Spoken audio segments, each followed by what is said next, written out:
Still haven't got used to the wang bar on that one. Anyways, guys, touching base on last week's video about the 1960 Jazzmaster. We just got it refretted. It was a really cool refret on this one.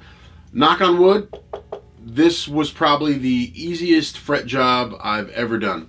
I did a different method, not new. Many people have done this before. I was leery to try it, but more than likely it was just because I was inexperienced with it.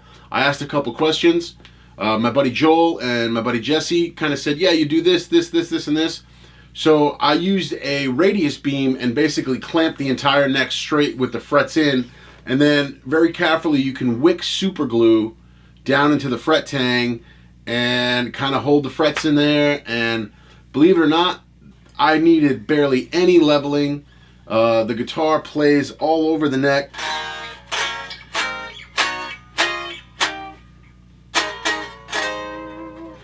And I just threw the neck on and put some strings on because I wanted to do this video to touch base with you guys. I haven't really set up this mastery bridge at all. I kind of just put it on there and got my string height and you know, played it. And I love the way it sounds. First of all, I can hear a resonance between the bridge is almost emitting like this this metal kind of growl. And I talked to a few friends on Instagram and they said it's more than likely due to the break angle of the bridge. So I got to go back in there and adjust some stuff. That's fine. I just threw the neck on to test it after the refret. Super grateful. I'm super happy the way it came out. It plays great. I made a new bone nut for it. We used Jescar 6105 non-stainless, and we did the clamping method like you can see in the pictures, and it just worked out great.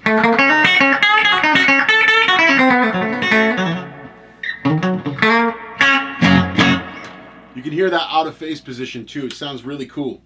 And I tried in the video to walk through all the functions, but we have a really meaty neck pickup. We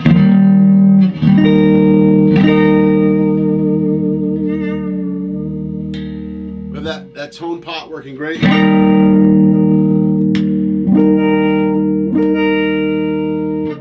That super quack of the in-between position because they're out of phase.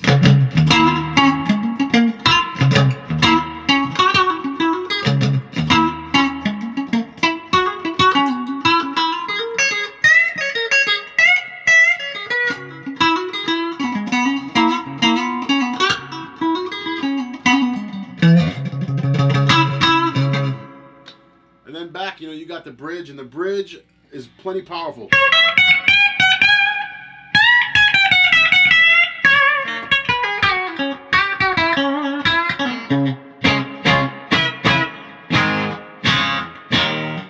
You know, I just want to throw a disclaimer out there too. In the original video, I was getting a low reading on the pickups. It's just because I was testing them in circuit and I had the switch position in the middle. So it was basically splitting the pickups or the output of the pickups. So I did test them individually. We got about 7.75 on the neck, 7.8 on the bridge. So all is good. Now this is where I need you guys' help. I'm so excited about this guitar and the way it plays. I'm thinking about having it refinished. Chad Underwood did such a great job on the 57 Strat, and I spoke to Chad about this and he was like, dude, I love Jazzmasters, send that thing over. It's got this black spray paint on here, you know, it's got some leaves on the horns here. I don't really, it's cool, but I don't really, it's not killing me to get rid of it. The body is in good enough shape to refinish. We did expose the body date here. I would obviously preserve that, have that taped off if I did refinish it. And at that point, if you're going to do that, you might want to spray the headstock too. So I'm not sure. In the comments, I would really love to hear what you guys think about this old 1960 Jazzmaster.